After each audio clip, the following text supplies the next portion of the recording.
So guys, आज हम finally एक ऐसे शख्स के साथ में पॉडकास्ट करने वाले हैं जिनको कोई भी पहचान की जरूरत नहीं है। चाहे वो पालघर जिला हो, चाहे वो मुंबई हो, चाहे महाराष्ट्र का कोई भी कोना हो, हर जगह इन्होंने अपने काम से अपना नाम किया है। सो आज फाइनली हमारे बीच आ चुके हैं सलीम आर खान उर्फ शाहरुख भाई। कैसे हैं आप? बहुत बढ़िया। बहुत बहुत धन्यवाद आपका।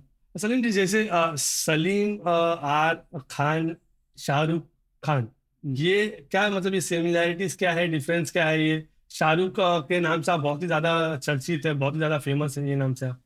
अ, असल में मेरा जो ऑन पेपर जो मेरा नाम है, जो माता पिता ने रखा, वो सलीम खान, हम्म। और मेरे पिताश्री का नाम अब्दुल रऊफ। हम्म।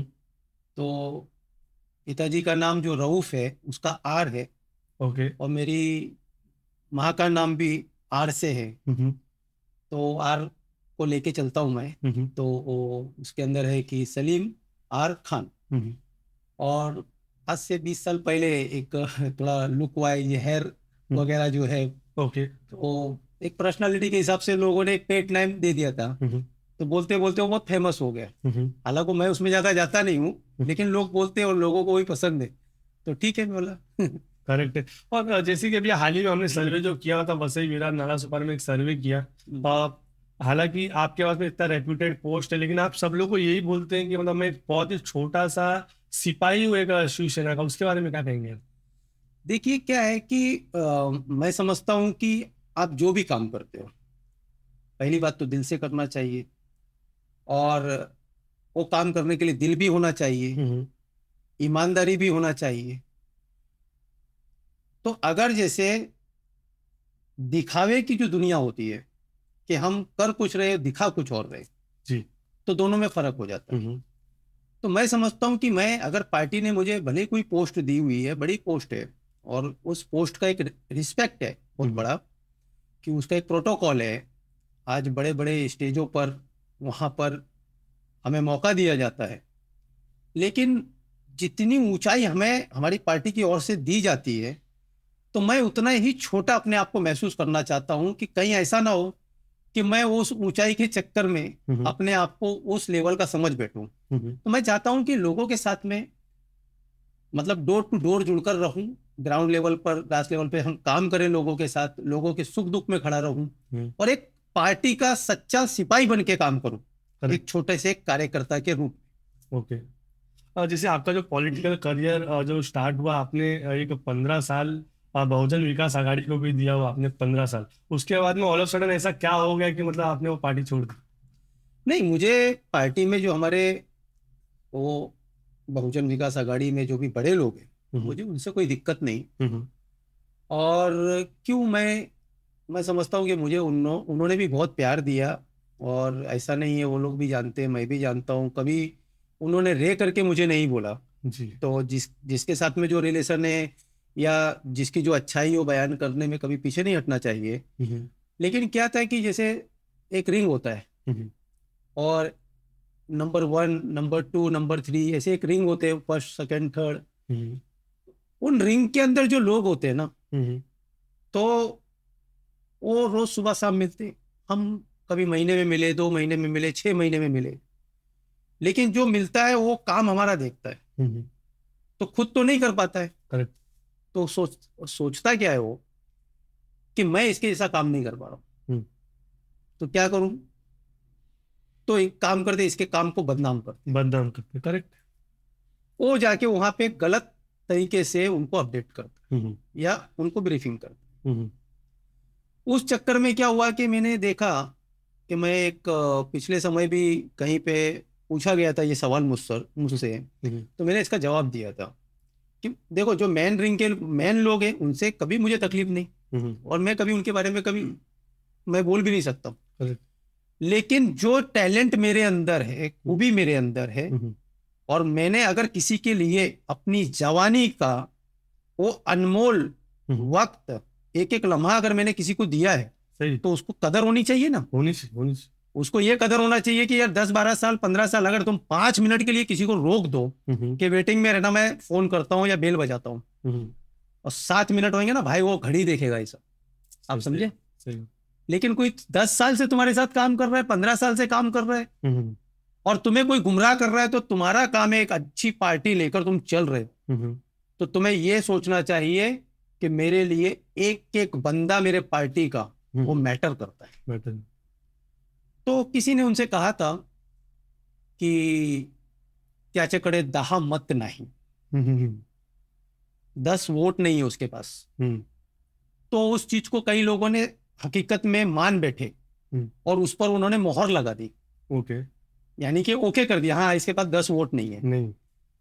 तो मैंने सोचा, मैंने यार इतनी प्रैक्टिस की है, सुबह 4 बजे उठ के मैं जा रहा हूँ, रिहर्सल कर रहा हूँ या प्रैक्टिस कर रहा हूँ, कुछ भी है, हम्म, तो मुझे भी अब वो ग्राउंड में उतरना पड़ेगा, हम्म, जहां जाके मेरे अंदर जो टैलेंट है मैं दिखा सकूं कि मैं सेंचुरी मार सकता हूँ, हम्म, हाफ सेंचुरी मार सकता हूँ, हम्म, कि मैं जीरो पे बोल्ड होता हूँ। हम्म, तो फिर मैंने उनको बोला ठीक है, मेरे पास 10 वोट नहीं है, तो मैं वो 10 वोट ढूंढने के लिए, हम्म, खोजने के लिए मैंने शिवसेना का झंडा हाथ में लिया, हम्म। और वहां से मेरा कारवां शुरू हो गया। तो मतलब आपको ऐसे थ्रेट्स वगैरह नहीं आए उसके बाद में? क्योंकि ऐसा होता है कि मतलब आप 15 साल कोई भी पॉलिटिकल पार्टी के साथ में अगर आप रहेंगे और इतना आपने टाइम दिया, आपका आपका एनर्जी दिया, उसके बाद ऑल ऑफ सडन आप एक ऐसी पार्टी को ज्वाइन हो रहे जो पार्टी का यहाँ पे वर्चस्व नहीं, और आप वो वर्चस्व बनाने के लिए मतलब झंडा लेके आप आगे बढ़ रहे हैं। और बीइंग अ मुस्लिम, आप एक कम्युनिटी है जो एक मुस्लिम कम्युनिटी है, वो हमेशा कांग्रेस को सपोर्ट करते आई हुई है। आप मुस्लिम होके जो मोदी जी की जो विचारधारा है वो पार्टी में जा रहे हैं, तो कभी थ्रेट्स वगैरह नहीं आए आपको? देखिए क्या है, अब हमारी उम्र की जो शुरुआत है, हम्म, तो हमने भी संघर्ष तो किया है, जी। और जिनको जो बोलना होता है, तो मैंने एक प्रोग्राम में कहा था हम्म, कि कुछ लोग मेरे कार्यालय पे आते हैं और दबी हुई आवाज में हम्म, मुझे दबाने की कोशिश करते हैं। हम्म, दबी हुई आवाज में, यानी कि कान में बोलते, संभल के रहना, हम्म, ध्यान से रहना, तो दबी हुई आवाज में दबाने की कोशिश करते हैं। तो मैंने किसी मंच पे कहा था एक दिन, मुझे ये सब चीजें चल रही थी, चारों तरफ से ये माहौल एक क्रिएट किया जा रहा था। कुछ लोग तो ये कह रहे थे 4 दिन का मेहमान है, 8 दिन का मेहमान है, या ऐसा भी सब चला, लेकिन ठीक है, मैं उसमें जाता नहीं हूँ। हम्म, जितनी मुकद्दर में जो लिखी है सांसें, और जितने कतरे पानी हलक के नीचे जाना है, वो सब चीज मिलेगी, हम्म, बोलना अलग बात होती है। तो मैंने कहा था कि वो दौर दूसरा था, हम्म, जब तलवारें चलती थी, भाले चलते थे, तोपें चलती थी, बंदूकें चलती थी, गोलियां चलती थी। हम्म, लेकिन आज जो हमें माननीय डॉक्टर बाबा साहेब अंबेडकर जी ने जो हम्म, संविधान दिया है, उसमें कलम चलती है, अलग। और कलम की ताकत ऐसी ताकत है कि उस कलम की कसम खुद रब ने खाई है। हम्म, यानी कलम का मर्तबा बहुत बड़ा है, हम्म, उसको लोग समझते हैं नहीं समझते वो बात की बात है, हम्म, लेकिन जो कलम है वो गिर जाए तो उसको उठा के चूम लेना चाहिए, हम्म, क्योंकि उसकी कसम खुद रब ने खाई है, हम्म, क्योंकि कलम से लिखा गया और हमने वो पढ़ा। हम्म, तो कलम की ताकत इतनी बड़ी ताकत है कि आपको कहीं झुकने की आज के समय जरूरत नहीं है। हम्म, तो ये सारा माहौल तो बना, माहौल बनाने की कोशिश भी कई लोगों ने की। बहरहाल जो भी हुआ, हमने किसी का बुरा किया नहीं।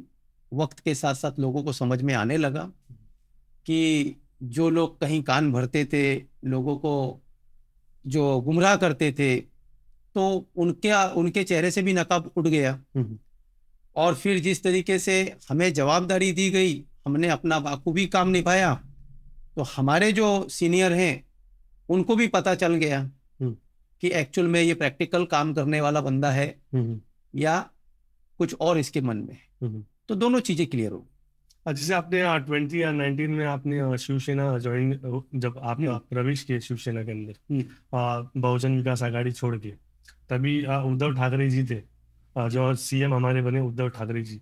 और उसके बाद में ऐसा कुछ हुआ कि पार्टी को सेपरेट होना पड़ा, उद्धव ठाकरे जी का एक गुट बना, एक गुट एकनाथ शिंदे जी का बना।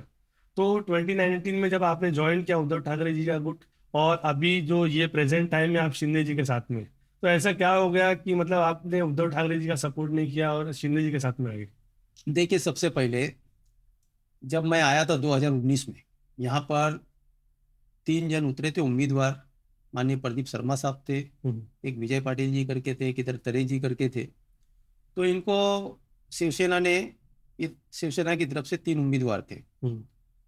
और उस समय मैंने निर्णय लिया कि मुझे अब लोकल पार्टी में काम करना ही नहीं है। और जहां पर कदर नहीं किया जाती तो फिर वहां क्या जाना है जी। तो तब मेरी एंट्री हुई और प्रदीप शर्मा साहब के साथ में जो है, जो भी था कुछ बातचीत हुई और सब ऐसा करके सब मेरा काम शुरू हुआ। लेकिन शिवसेना को सपोर्ट करने के पहले जिस तरीके से एक मुस्लिम कम्युनिटी के अंदर मैं जुड़ा हुआ हूँ और लोगों के अंदर प्यार लोगों ने बहुत दिया मुझे, लोग मानते हैं। लेकिन मेरे कुछ कोर कमेटी के जो लोग थे, जो बहुत नज़दीक थे, उनसे जब मैंने राय मशवरा किया तो उनकी जो आइडियोलॉजी थी और जो मेरी आइडियोलॉजी थी कि हम लोग सेकुलर के नाम पे काम कर रहे लेकिन 70 साल से धोए जा रहे। ओके जी।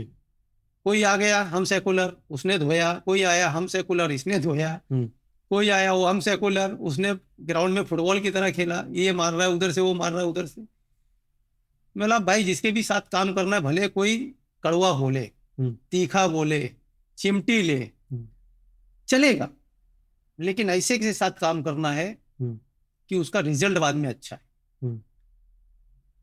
तो हमारे लोगों ने हमें आदेश दिया कि भाई आप शिवसेना के साथ जाइए।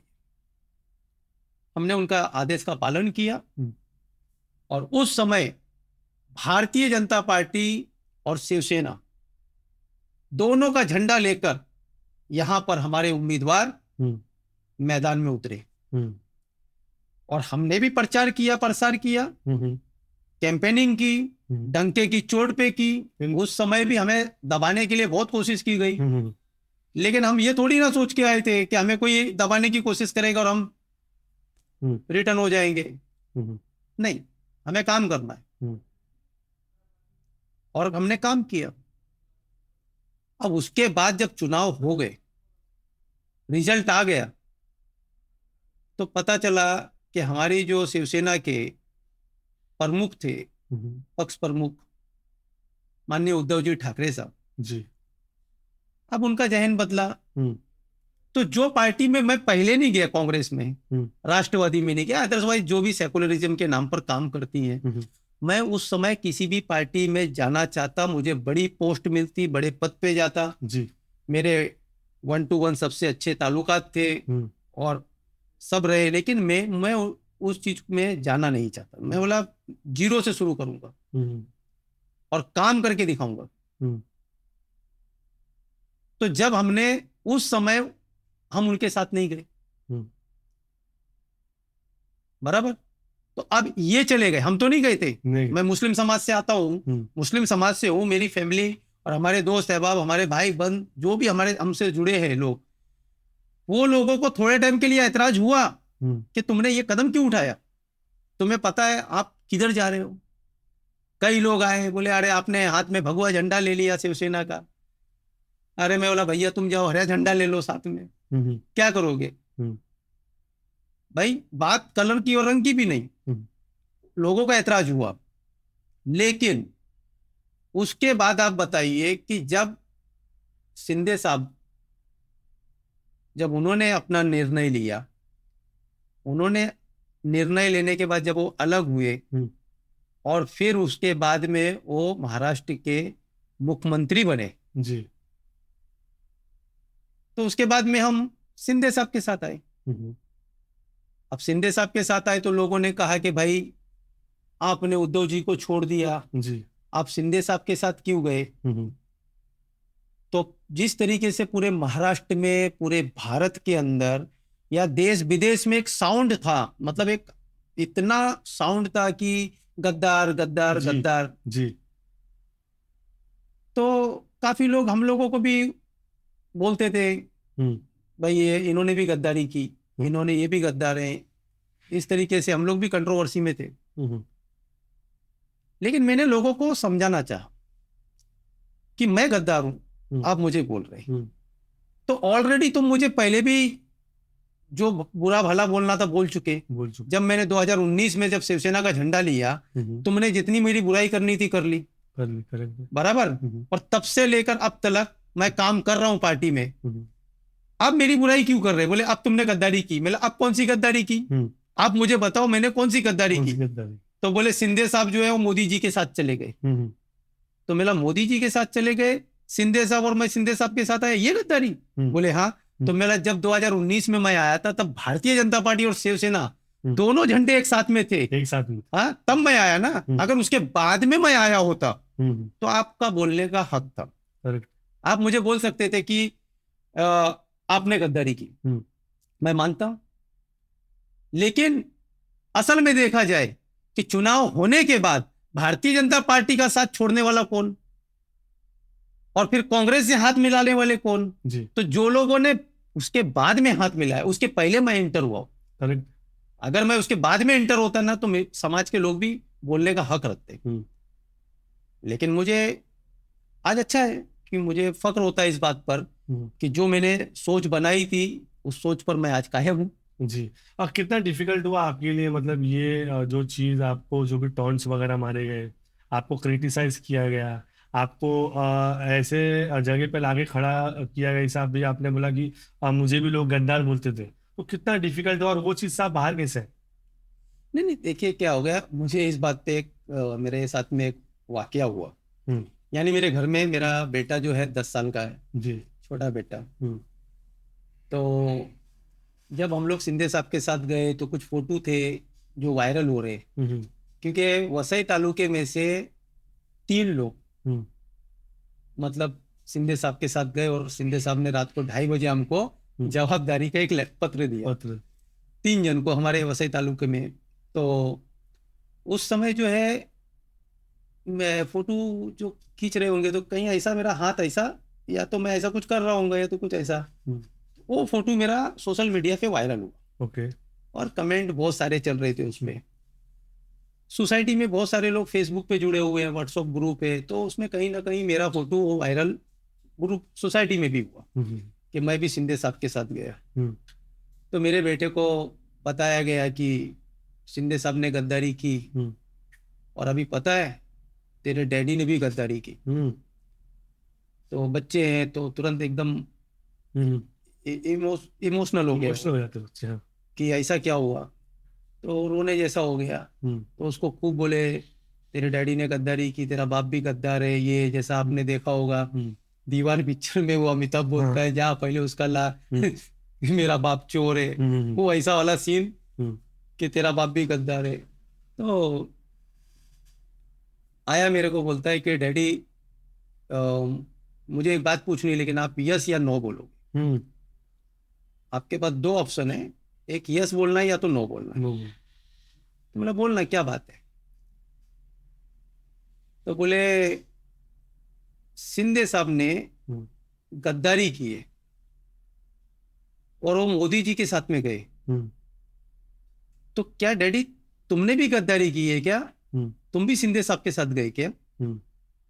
तो जैसे ही सुना तो एकदम मैं शॉक हो गया। बोला ये बात इसको कैसे क्या? क्योंकि घर में ये सब चीजें मालूम नहीं थी। वो छोटा सा बच्चा और वो 10 साल का है, ठीक है खेलने में है, फुटबॉल वगैरह खेलता है, जो भी है सोसाइटी में खेल रहा है। लेकिन क्या होता है वो बच्चों के जो पेरेंट्स हैं वो घर कहीं ना कहीं कोई चीज घूम जाती है और ऐसी सब चीजें जिसको नहीं भी पहुंचानी वो भी पहुंचाता है कि भाई इनको पहुंचाओ कि ये ऐसा ऐसा हुआ। मेंटली डिस्टर्ब और फिर बहुत सारा एक वसई तालुके में अलग ही हंगामा चालू था। और भी जगहों पर कई लोगों के फोन आ रहे, रिश्तेदारों के, इनके उनके ये वो, क्योंकि बहुत ज्यादा ये उस टाइम पे मुझे लगता है बहुत हाइप था। बहुत, हाँ बहुत। तो मैं अभी क्या बोलूं, तो मेरा बेटा ठीक है वक्त जब सही आएगा तो सही वक्त पे इसका जवाब तुम्हें मिल जाएगा।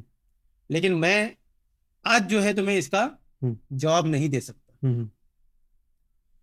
लेकिन मुझे खुशी इस बात की हुई कि उस समय तो निकल गया, 10 दिन उसने मुझसे बात नहीं की।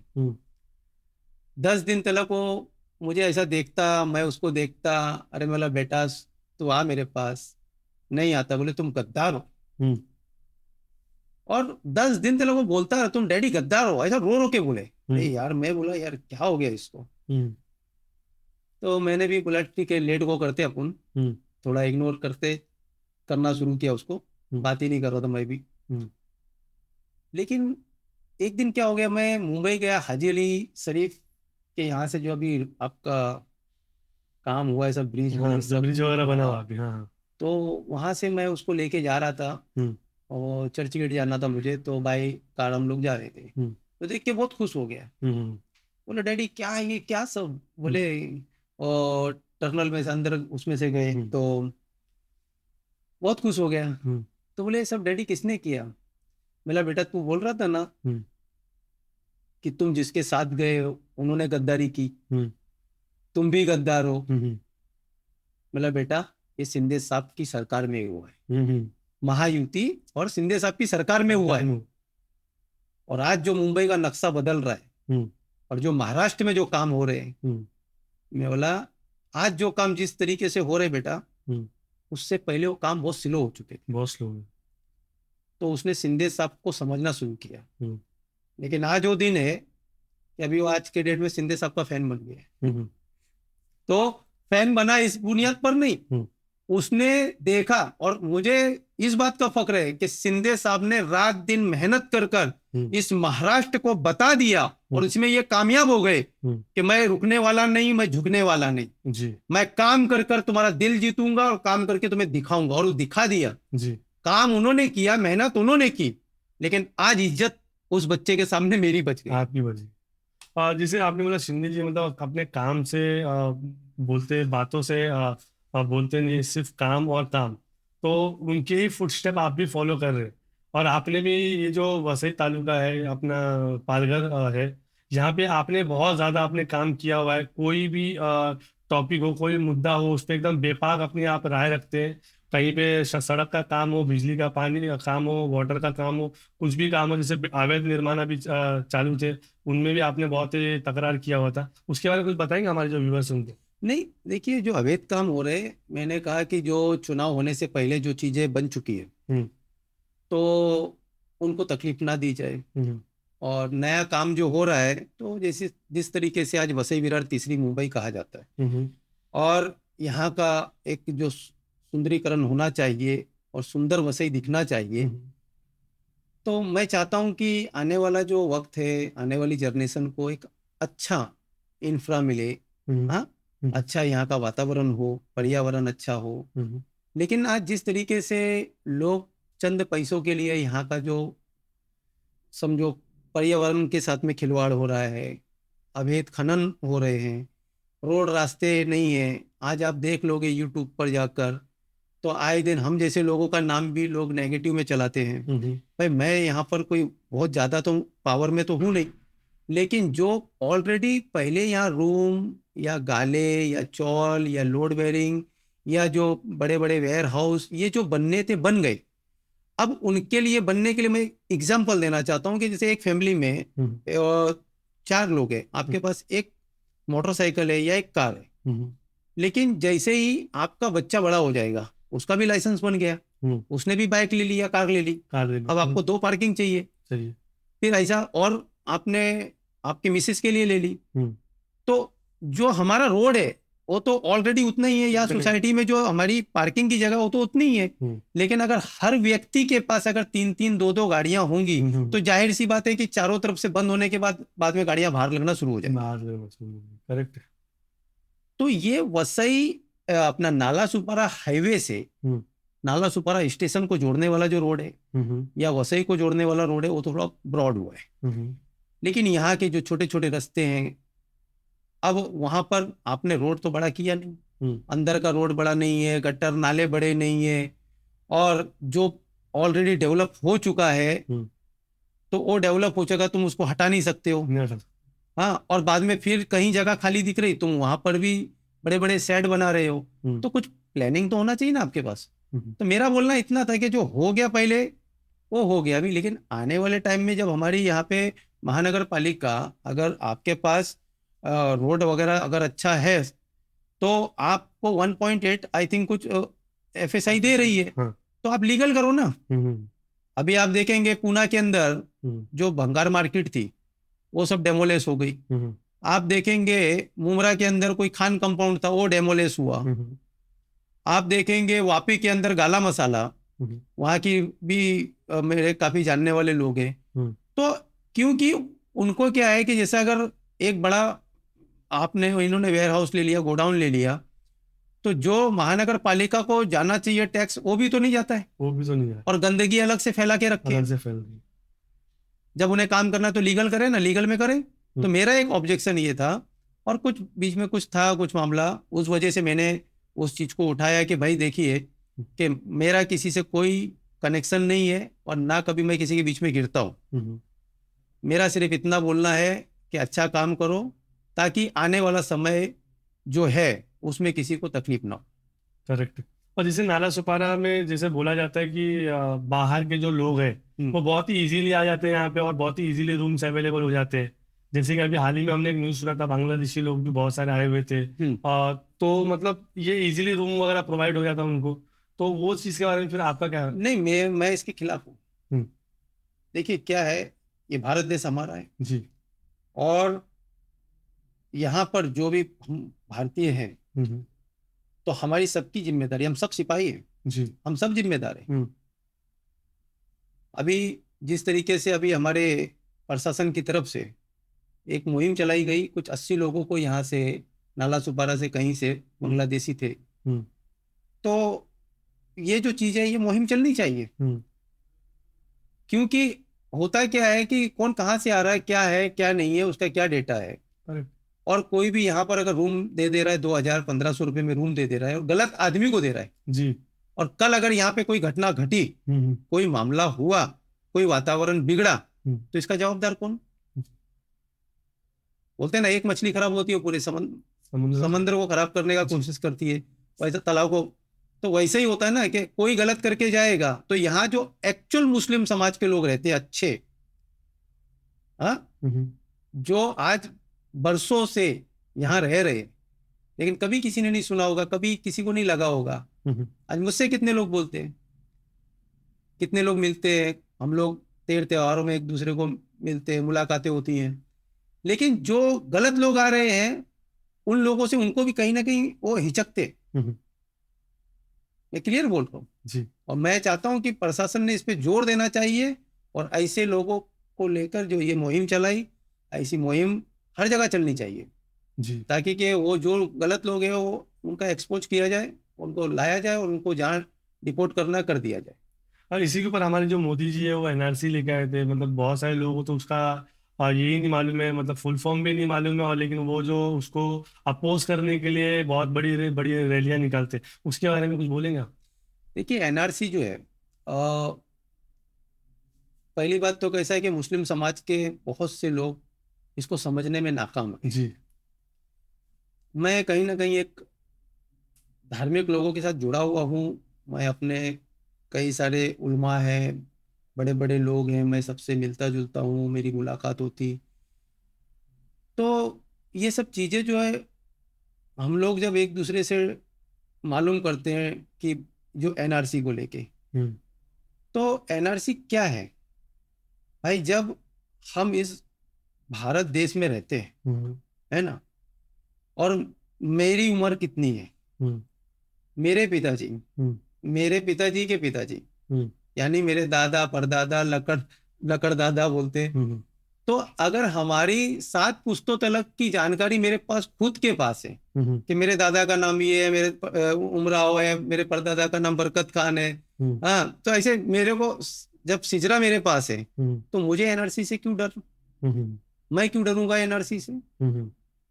हाँ, और एनआरसी तो मैं चाहता हूं कि एनआरसी तो हमारे हित के लिए, भारतीय मुसलमानों के लिए, इसका तो लोगों ने वेलकम करना चाहिए था, ना कि अपोज। अपोज कौन कर रहे, क्यों कर रहे, रीजन क्या है? क्योंकि उनके पीछे या तो फिर कोई उनको गुमराह करने वाला काम कर रहा है जी। अरे भाई तुम समझो तो सही, अगर आज तुम पानी भी, एक टैंकर का पानी आ जाए, तुम उसको छानोगे नहीं? चलो ठीक है, टाकी में खाली किया, ऊपर चढ़ा दिया, ऊपर चढ़ाने के बाद तुम्हारे आरओ में आ गया, आरओ में आने के बाद तुमने उसको बोतल में भरा, फ्रिज में रख दिया, और फ्रिज में रखने के बाद आप ग्लास में लेके बाद में पीते हो। ये प्रोसेस है क्या? नहीं है। करेक्ट। और हम भारतीय हैं, चले जाओ हमारे गांव में, हमारी मकान पुराना दादा ने बनाया, वो मकान दिख रहा है लोगों को, हाँ, फला के पोते या हमारे दादा का नाम आएगा, परदादा का नाम आएगा। हमें किससे डर भाई, हमारा तो सब कुछ है ना। और हमें तो अपने वतन पे, अपने भारत की धरती पर फख्र करना चाहिए। तो जो रोकने का काम करते, मैं समझता हूं कहीं ना कहीं इनके पास कम अक्ली है, ना इल्मी है, कहीं ना कहीं ये सब चीजों से वो महरूम है। हालांकि जब यहाँ कोई कुछ मामला होते हैं, कोई घटना घटती है, तब लोग बोलते नहीं मुसलमान तो ये है, मुसलमान ये है। तो मैं चाहता हूं कि अगर कोई एज अ मुस्लिम अगर कोई गलत स्टेप लेता है या गलत कुछ काम करता है, तो पहले तो मुस्लिम समाज को फ्रंट पे आना चाहिए। सही बात। उसका काउंटर उन्होंने करना चाहिए, हमने करना चाहिए।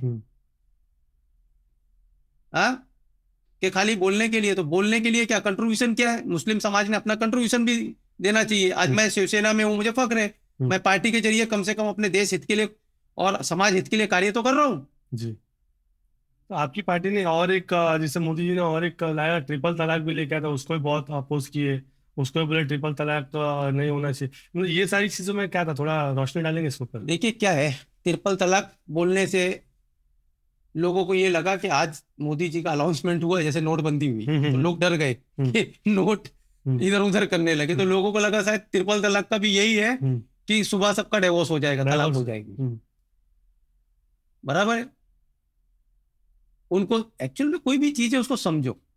डे वन से मैंने ट्रिपल तलाक के खिलाफ बहुत से लोगों ने मुझे कॉल किया, बोले तुम आओ, ये टीवी चैनल पे आओ, तुम इसके बारे में ये बोलो वो बोलो। मैं बोला भाई मुझे कुछ नहीं बोलना है, मैं इस चीज को मानता हूँ, मैं इसका वेलकम करता हूँ। बोले क्यों? तुम्हें मालूम है ट्रिपल तलाक? मतलब मुझे नहीं मालूम है, लेकिन मुझे ये मालूम है कि इसका रिजल्ट बेटर होगा। बोले कैसे? बोला कैसे? ट्रिपल तलाक किसके हक में आई? ट्रिपल तलाक ये जो चीज, ये बिल जो है, ये कानून जब मोदी जी ने अनाउंसमेंट किया, जब हमारी गवर्नमेंट की तरफ से अनाउंसमेंट हो रहा है, किसके लिए? आज मुस्लिम समाज की बहन बेटियों के लिए हुआ जी। और मैं भी एक बेटी का बाप, मेरी एक बेटी है, मैं ताकतवर रहूं, मैं दौलतमंद रहूं, मेरा कितना भी पावर रहे, लेकिन मैं अपने जिगर के टुकड़े को जब किसी के सुब्रुत कर दूंगा, अपनी दहलीज से उसको रुखसत कर दूंगा जी, किसी के हवाले कर दूंगा, तो उसके माथे पे तो नहीं लिखा है ना कि वो उसके साथ में जिंदगी किस तरीके से गुजारेगा। अल्लाह ना करे करोड़ों मर्तबा, रब ना करे करोड़ों मर्तबा किसी की बहन बेटी के साथ में ऐसा सुलूक ना हो, हम तो ये दुआ करते। लेकिन जब कुछ जाहिल लोग अगर इस चीज को अपना हथियार बनाते हैं और उन औरतों को अपने मुट्ठी में रखने का काम करते हैं, उनको उनके ऊपर अपना रुआब जमाने का काम करते हैं कि ये ऐसा कर तो ऐसा कर, नहीं तो समझ, ध्यान रख, ये कर देंगे, ये वर्ड यूज करने की कोशिश करते हैं। तो एक बाप बनकर अगर कोई सोचेगा ना, तो उसको पता चलेगा कि मोदी जी ने हमें कौन सा हथियार दिया जी। एक भाई बन के अगर सोचेगा तो सोचेगा कि देश के प्रधानमंत्री ने हमें कौन सा हथियार दिया। वो हथियार ना भाई के पास है ना बाप के पास है। मोदी जी ने जो हथियार दिया है उसके हक के लिए, ये समझ लो कि जिस तरीके से दहेज में लोग कुछ देते हैं, ये देश के प्रधानमंत्री ने हर बेटी को दे दिया। ट्रिपल तलाक बनने के बाद उन लोगों के, जाहिल लोगों के मुंह पे, जबान पे ताले लग गए। आज अगर कहीं बात होती है तो कम से कम वो बहन बेटी बोल देती है, मालूम है ना ट्रिपल तलाक, अरे बाबा तू काम कर बाबा, मैं तो ऐसे ही बोल रहा, मैं तो ऐसे ही बोल रहा। तो ये किसके वजह से हुआ? मोदी जी। ये चीजों को समझो ना। तुम्हारा डिवोर्स तो नहीं हो गया ना, या किसी का डिवोर्स तो नहीं हो गया, कोई जबरदस्ती तो नहीं हो रही है। लेकिन इन सब चीजों को समझने की जरूरत है जी। लेकिन कोई आ गया तो बस उसने कहा कि बस हमको कल झंडा लेकर, काले झंडे ले लो, 500 लोगों को ले लो, बाइकें ले लो, निवेदन बना लो, कल हमको जाना है डीएम के यहाँ पे या सीपी के यहाँ पे या तहसीलदार या कलेक्टर के यहाँ पर, हमें जाके प्रदर्शन करना है।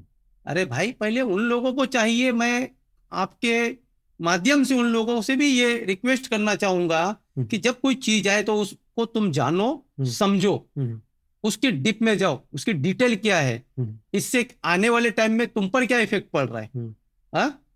जब तुमने उसको समझा ही नहीं, एक आदमी आ गया बस, उसने अनाउंसमेंट किया भाई ट्रिपल तलाक है, सुबह में सब तैयार हो जाओ, तुम लोग पहुंच गए। भाई एनआरसी का मामला क्या, पहुंच जाओ। एनआरसी का अभी मैं क्या बताऊं, एनआरसी के बारे में क्या मालूम है, ट्रिपल तलाक के बारे में क्या मालूम है।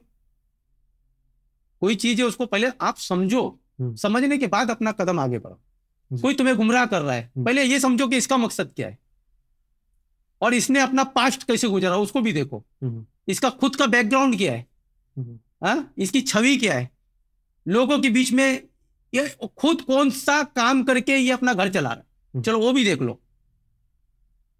आप देख ही नहीं रहे, तुम्हारी अगुवाई कौन कर रहा है यार।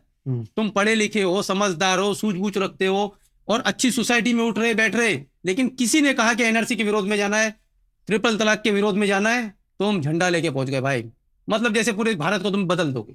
तो ये आने वाली जनरेशन को, और मैं खास करके अपने मुस्लिम समाज से ये कहना चाहता हूं, नेगेटिव मत सोचो। तुम्हारी बहन के साथ अल्लाह ना करे कभी गलत हो, तुम जाओगे वकील करोगे और वकील से कहोगे ऐसा कौन सा कलम है, आईपीसी की धारा कौन सी लगेगी जो ये साला कम से कम 6 साल अंदर सड़ना चाहिए। तुम्हारी बहन के साथ गलत अगर हो गया, अल्लाह ना करे, करोड़ों मर्तबा बोल रहा हूं, किसी के साथ नहीं हो, लेकिन होता है तो क्या करता है आदमी, किसी की बेटी के साथ अगर गलत होता है तो क्या करता है आदमी, और देश के प्रधानमंत्री ने अगर एक फ्रेम बना के दे दिया कि भाई ये देखो ये ऐसा, तो भाई ने हम इसको एक्सेप्ट नहीं कर। जी, और बहुत ही अच्छे से एक्सप्लेन किया हुआ है यहाँ पे शाहरुख भाई ने कि ट्रिपल तलाक एग्जैक्टली है क्या, एनआरसी बहुत ही अच्छे से एक्सप्लेन किया।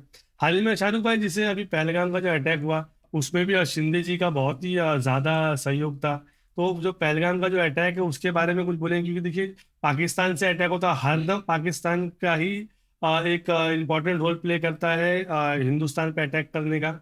और जब विरोध किया जाता है बीजेपी की तरफ से, कुछ कुछ लोग तो ये कहते हैं कि बीजेपी ने ये अटैक करवाया हुआ है सिर्फ और सिर्फ वोट बैंक के लिए, उसके बारे में क्या कहेंगे? देखिए, जो पहलगाम का जो हमारे पर्यटनों पर जिस तरीके से उन हरामखोर आतंकवादियों ने उनके साथ जो सुलूक किया, पहली बात तो हम जो हमारे लोग मारे गए, हम उनके दुख में शामिल हैं। और जिस तरीके से लोग बोलते हैं कि आतंकवाद का कोई मजहब नहीं होता, ये बहुत बड़ा एक सवाल है कि आतंकवाद का कोई मजहब नहीं होता। लेकिन मैं एक चीज बोलता हूं, मैं हूं भारतीय, मैं अपनी कंट्री से बहुत प्यार करता हूं और दिखावा नहीं करता, जो है वो है। क्योंकि होता क्या है मालूम है कि जिस तरीके से कई लोग जो है बात कुछ करते हैं, काम कुछ और करते हैं। सबसे बड़ी अफसोस की बात है कि नई नवेली दुल्हन के हाथों की मेहंदी का रंग नहीं छूटा और उन हरामखोर आतंकवादियों ने उसके माथे से सिंदूर उजाड़ दिया। तो कौन ऐसा भारतीय होगा और कौन से समाज का होगा, कौन सी जाति का होगा, कौन से मजहब का होगा जो इस चीज को बर्दाश्त करे? कुछ कुछ लोग प्रूफ भी मांगते हैं कि मतलब, मैं बोल रहा हूं इसको कौन बर्दाश्त करेगा? मैं बोलता हूं कोई भी रहे कि एक नई नवेली दुल्हन के हाथों की मेहंदी का रंग नहीं छूट रहा है और वो हरामखोर आतंकवादी अगर उसके माथे से सिंदूर उजाड़ दे रहे हैं, मिटा दे रहे हैं, तो उस चीज को कौन बर्दाश्त करेगा? मुझे बताइए। और सबसे बड़ी शर्म की बात यह है कि जिस तरीके से सोशल मीडिया पे मैंने भी देखा कि जिस तरीके से कई लोग अलग अलग कमेंट और अलग अलग पोस्ट कर रहे थे, मैं तो सही बोलता हूं, जिस दिन मैं उस लेवल पे जाऊंगा ना, तो मैं अपनी सरकार से एक ही मांग करूंगा कि ऐसे लोगों पे देशद्रोह का गुनाह तुरंत दाखिल होना चाहिए, तुरंत उन पे केस लॉन्च होना चाहिए और उठा के डाल देना चाहिए। तुम्हें शर्म नहीं आती है? तुमको आज किसी के बच्चे को खेलते हुए चोट लग जाए तो माँ बाप बर्दाश्त नहीं करते। आज कोई बच्चे, आज हमारे लोग घूमने जा रहे, कहीं भी जा सकते भाई, हमारा देश है, कहीं भी घूम सकते, कोई ऐसा तो है नहीं कि उनको किसी से राय मशवरा करके जाना है। लेकिन जो घटना घट गई, जो घटना वहां पर घटी है, तो तुम्हें उस चीज को समझना हो कि इसके पीछे लॉजिक क्या है। और जो लोग ऐसी सब चीजों को मतलब जहां से ये प्रमोट की जाती है, हम्म, तो कौन करता है? इसकी फैक्ट्री किसने लगाई है? क्यों लोग दबी हुई आवाज में बोलते, डर के बोलते? अरे खुला बोलो ना, पाकिस्तान से ही आतंकवाद को जन्म दिया जाता है। जी। और पाकिस्तान वो धरती है, आप जाके पत्र पेपर उठाओ, पुराना इनका हिस्ट्री चेक करो। हम्म, कि आज मैं भी 20-25 साल से काम कर रहा हूं, हम्म, मुझे भी बहुत सारी चीजें मालूम है कि आज इन लोगों ने क्या किया। कि ये लोग वहां पर जो बच्चे 18-20 साल के होते, 12 साल के होते, उठा के ले जाते, कैंप में डाल देते ये लोग। किसको, कौन सी ये बात है किससे छुपी हुई है? सबको पता है। और फिर उन्हीं को ही आतंकवादी कैसे बनाना है, वहां से इनको बनाया जाता है। तो मैं सिर्फ इतना चाहता हूं, मैंने एक आर्टिकल पढ़ा था माननीय बाला साहेब ठाकरे जी का। जी। ये बहुत पहले, मतलब 2006 या 7 के टाइम या 8 के टाइम पे पढ़ा। तो मैंने पढ़ा था कि बाला साहब ठाकरे जी, उनसे कोई मीडिया वाला आया, वो बोलता है कि अक्सर मैं लोगों से मिलता हूँ, मुस्लिम समाज के लोगों से मिलता हूँ, हम्म, और लोगों से पूछता हूँ कि माननीय बाला साहब ठाकरे जी के बारे में आपका नजरिया क्या है? हम्म, तो कई लोग ऐसा, मतलब सही भी बोलते, गलत भी बोलते हैं। लेकिन अधिकतर लोग, मीडिया से अधिकतर लोग बोलते कि आप मुस्लिम विरोधी हो, हम्म, मुस्लिम समाज से विरोध रखते हो, हम्म, या एंटी मुस्लिम हो, ऐसा कुछ बोलते हैं। तो बोले इसके बारे में मुझे आपसे जानना है। हम्म, तो बाला साहब ठाकरे जी ने बोला, अरे बहुत अच्छा सवाल किया तुमने। हम्म, तो मैंने पढ़ा भाई, हाँ जो है रियल। हम्म, तो बोले आपने बहुत अच्छा सवाल किया। हम्म,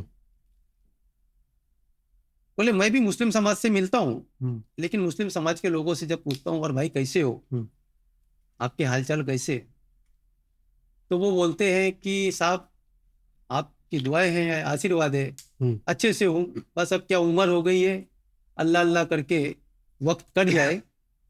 बोले कब्र में जाना है हम्म, और रब को मुंह दिखाना है। बोले मैं दूसरे से मिलता हूँ, वो भी ऐसे ही बोलता है, भाई उम्र हो गई है साहब, अब क्या, अब तो बस कब्र में जाना है। हम्म, तीसरे से मिलता हूँ, भाई क्या है अभी साहब, अब तो उम्र हो गई, अब तो क्या, कब्र में जाने का वक्त आ गया, कब्र में जाना है।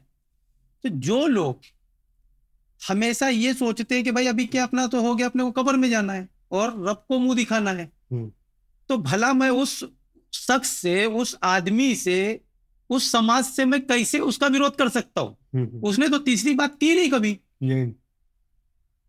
हाँ, बात को समझो। हम्म, उनका बताने का मतलब क्या है कि उसने कभी दूसरी बात तो की नहीं मेरे से, हम्म, तो मैं उसका क्या विरोध करूंगा? लेकिन अब आगे बोलते हैं, लेकिन मैं विरोध करता हूं उन लोगों का। हम्म, किसका? मैं विरोध करता हूं, बोले मैं उन लोगों का जो खाते तो इस धरती पे उगने वाले अन्न को, अनाज को, हम्म, खाते इस देश का है और गाते किसी और देश का। हम्म, ऐसे लोगों का मैं विरोध करता हम्म, हूं।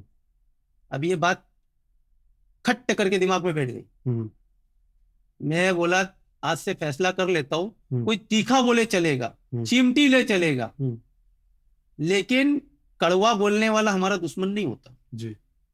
बाला साहब ठाकरे जी के माने, बाला साहब ठाकरे जी के पास मुस्लिम लोग भी थे, जी। वो भी काम करते थे। आज हमारे सिंधे साहब के साथ मुस्लिम लोग हैं, जी। बड़े पैमाने पर सिंधे साहब से लोग जुड़ रहे हैं। हम्म, मैं मुस्लिम समाज से इतने सालों से काम करता हूं, मुस्लिम समाज में मैं जुड़ा हूं सिंधे साहब से। हम्म, तो इन लोगों ने ये तो नहीं सिखाया कि मैं तेरे से नफरत, मैं तो समझता हूं हर सेकुलर पार्टी से ज्यादा मुझे प्यार इन लोग ने दिए। जी। कहीं मुझे पीछे, कभी ऐसा पीछे धक्का नहीं मारा है, हमेशा आगे के लिए मेरे को धक्का दिया है कि आगे बढ़। तो तुम कम से कम समझो तो सही, अपनी कंट्री को समझो, अपने देश को समझो, देश हित के लिए कार्य करो। हाँ? अब सिर्फ माइंड में क्या है कि जब कुछ दूसरा हो जाएगा तो दूसरी बात, तीसरी बात, चौथी बात। तो मेरा बोलना यही है कि आदमी को समझना है कि जिस तरीके से अगर कोई भी हो, अगर गलत काम करता है, हम्म, तो उसका जवाब देने के लिए पहले उन लोगों को, उसी समाज के लोगों को खड़ा होना चाहिए। जी, एग्जैक्टली। और जैसे अभी एकनाथ शिंदे जी का आपने जो नाम लिया, तो जैसे ये फोटो में यहाँ पे देख सकता हूँ कि आप और एकनाथ शिंदे जी, ये फोटो के बारे में कुछ बताएंगे जो हमारे जो व्यूअर्स हैं उनको? कैमरामैन को बोला थोड़ा फोकस करें फोटो। नहीं, असल में क्या पार्टी की मीटिंग होती है और जो भी पार्टी के लोगों को बुलाया जाता है, तो उस समय कुछ काम हमारे पत्र वगैरह है तो साहब को दिए साइन करने के लिए। वो उस समय का फोटो है, और जब आप सीएम थे उस समय का फोटो है। जी। अभी जैसे श्रीकांत शिंदे जी भी अभी बाहर गए, तो और मतलब बहुत ही स्ट्रांग उन्होंने स्पीच दिया हुआ था उधर पे, और मतलब वो स्पीच के बहुत ही चर्चे हुए पूरा ऑल ओवर इंडिया। तो उसके बारे में कुछ बोलेंगे कि बहुत ही फॉलो करते हैं आप शिंदे जी को?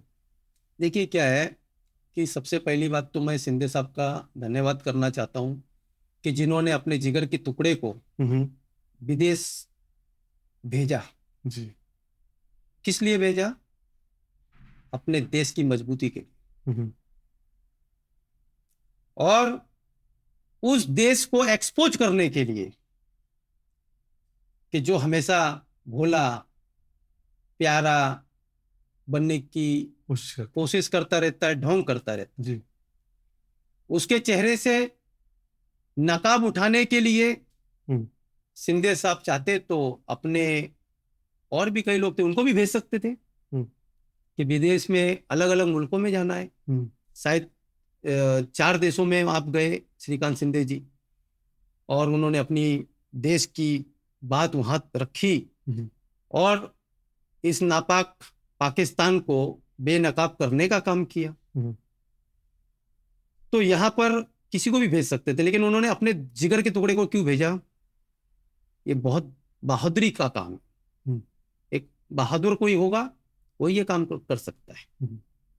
और जिस तरीके से आपने बताया कि उन्होंने अपने वहां पर जाके बहुत अच्छे तरीके से जो वहां के लोगों को एक्सप्लेन करना था वो करने का काम किया।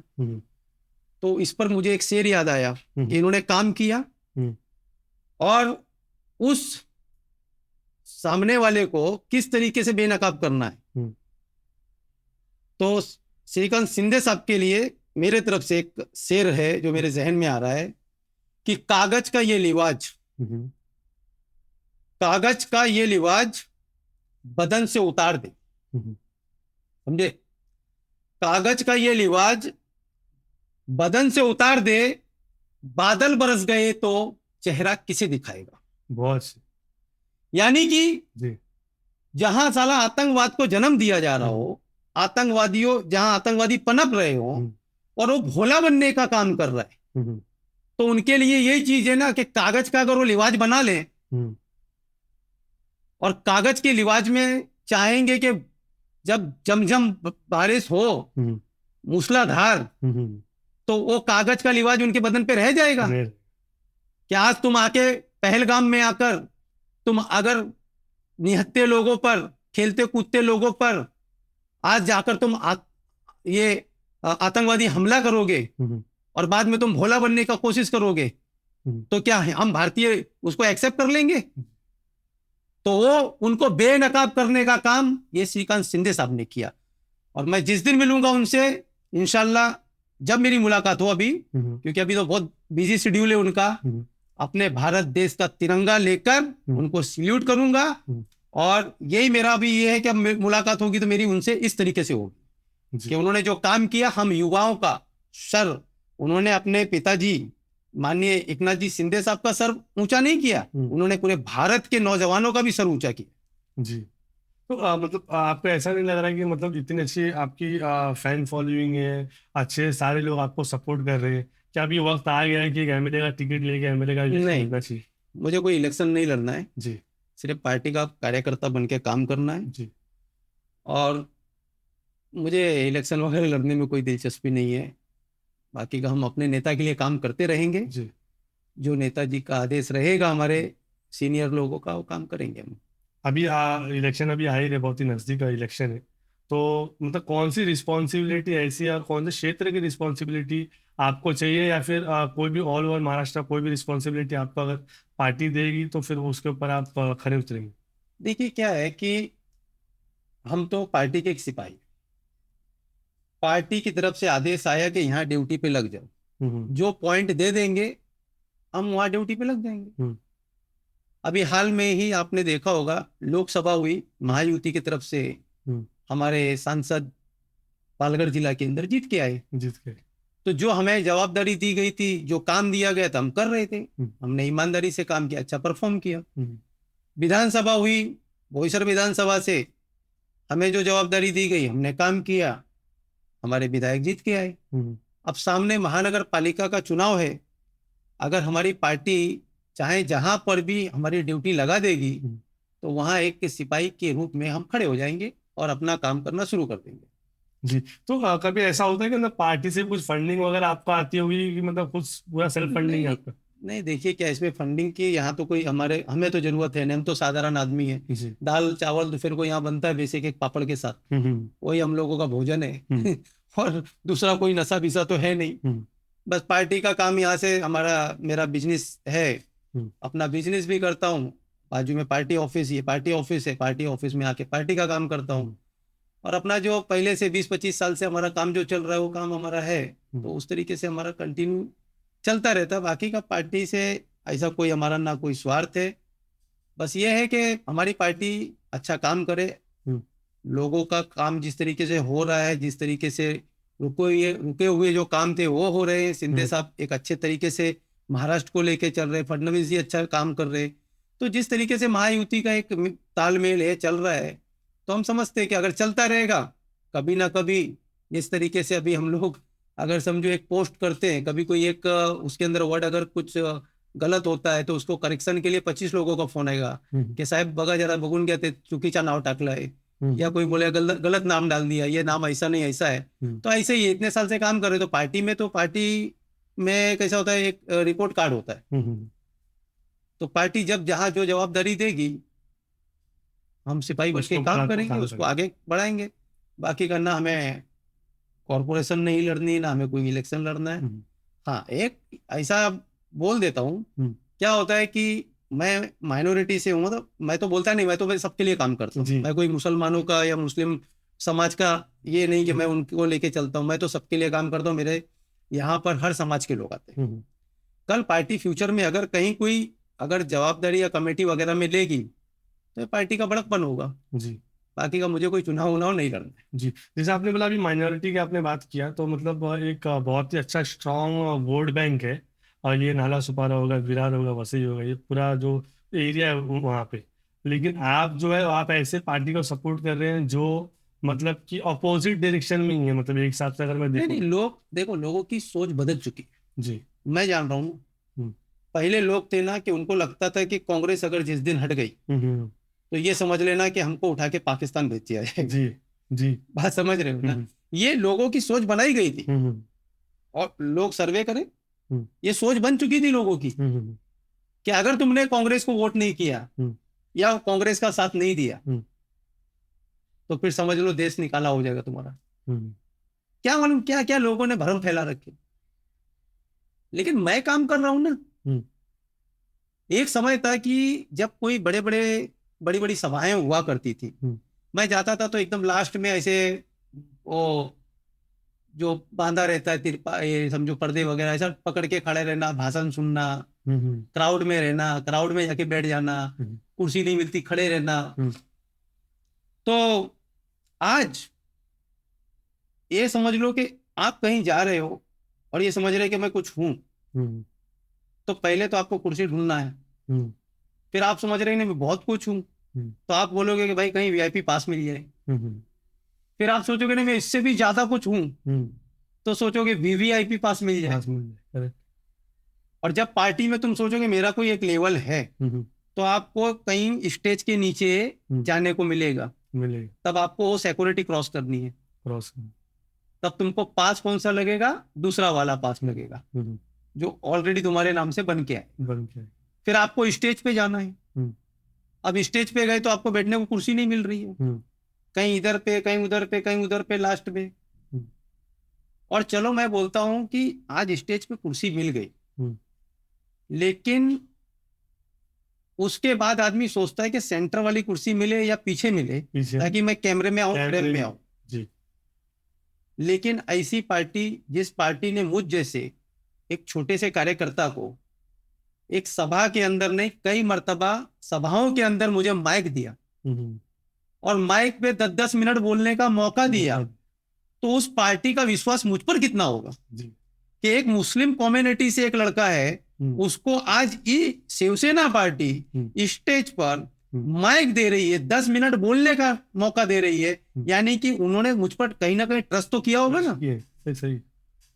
जहां पर बैठने को कुर्सी नहीं मिल रही और यहाँ बोलने को तुमको डायरेक्ट माइक मिल रहा है, तो मैं तो समझता हूं मैं अपनी पार्टी का जितना शुक्रिया अदा करूं, धन्यवाद करूं, उतना मेरे लिए कम है जी। इसमें कोई बड़ाई की बात नहीं है, जो है वो है। लोग बोलते हैं अरे तुमको यहाँ नहीं, अरे यहाँ क्या, इससे बड़ा पावर क्या हो सकता है? आप मुझे बताइए, एक जुमला अगर गलत निकल गया, एक जुमला, तो मालूम है ना कैसा पैराग्राफ नीचे गिरता है, और पूरी पार्टी की छवि भी खराब हो, पार्टी की छवि खराब हुई, खराब है कि किसके हाथ में तुमने माइक दिए। तो सबसे बड़ी बात ये कि इंसान जब छोटा बन के रहेगा तो उसका कद रब के तरफ से बढ़ेगा, और बड़ा बनने जाएगा तो ऑटोमेटिक छोटा हो जाएगा। तो मैं एक छोटा कार्यकर्ता होकर अपने पार्टी के लिए काम करता हूं और उम्मीद करूंगा करते रहूंगा काम जी। आज नहीं तो कल पार्टी के लोग जो हैं वो मुझसे प्यार करते हैं, ऐसा नहीं है, और सबका ही प्यार मिलता है, क्यों गलत बोलने का। और इतना प्यार मिलता है कि मैं जो 15 साल इधर लोकल पार्टी में काम किया ना, मुझे लगता है कि इन लोगों को खबर ही नहीं थी। अगर उसमें का जो आज मुझे जितना प्यार हमारी शिवसेना ने दिया है, अगर इसमें का 10% भी अगर ये लोग दिए होते ना, तो मैं कभी इधर से उधर नहीं होता। 10%, यहाँ तो मुझे 100% प्यार मिल रहा है, और मुझे क्या चाहिए।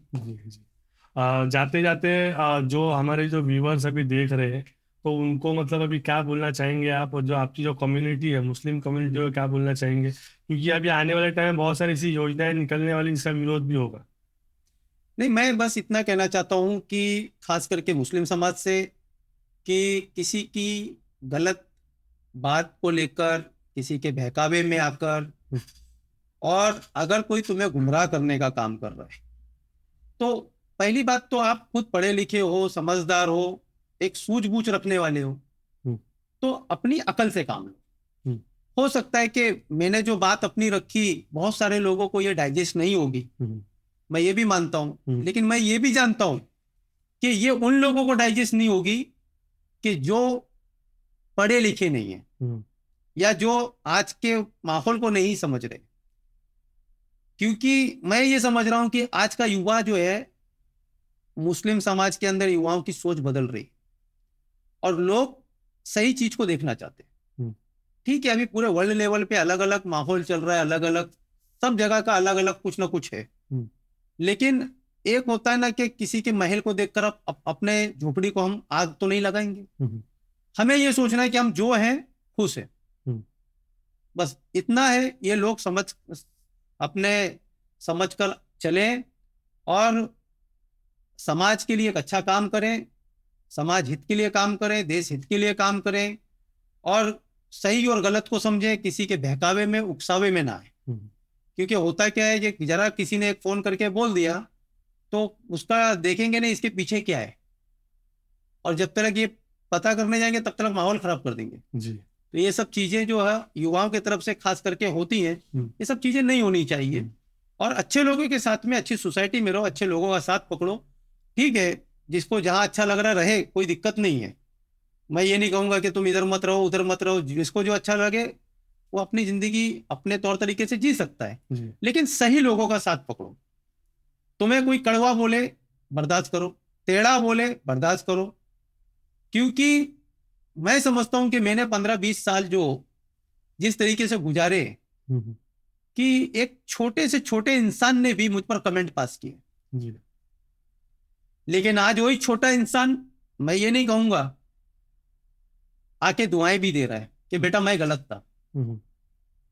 तो प्रैक्टिकल करने की ताकत रखो, एक अच्छी दिशा में लोगों को लेके चलने की ताकत रखो जी।